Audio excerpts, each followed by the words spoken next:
Weight loss பண்ணும்போது பெரும்பாலானோர் பண்ணுற மிஸ்டேக்ஸை தான் வெயிட் லாஸ் மிஸ்டேக் சீரீஸ் அப்படின்னு பார்த்துட்ருக்கோம். இன்றைக்கி பார்ட் 3ல நம்ம பார்க்க போகிறது.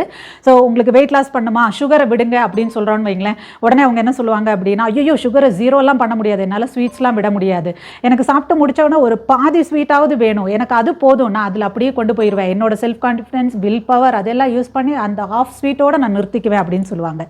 So something is better than nothing அப்படிங்கிறது உங்களுக்கு இந்த டயட்லேயோ வெயிட் லாஸ் ப்ராக்ரஸ்லேயோ உங்களுக்கு கை கொடுக்கவே கொடுக்காது. ஏன் அப்படின்னா, நீங்கள் அந்த ஒரு ஹாஃப் ஸ்வீட்டில் நிறுத்திடுவேன்னு நினைக்கிறது, எங்கேயாவது ஏதாவது நிறைய ஒரு வெரைட்டி புதுசாக பார்க்கும்போது டெம்ட் ஆகி 1 2 3 4ன்னு உங்களை அறியாமலே போயிடுவீங்க.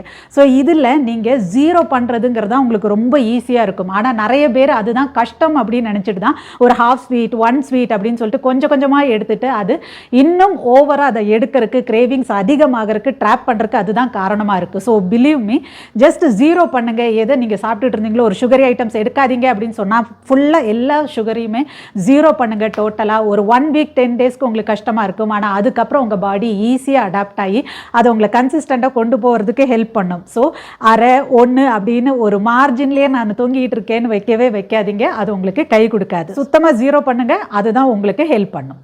இதே மாதிரி நிறைய வீடியோஸ்க்கு என்னைய ஃபாலோ பண்ணுங்கள்.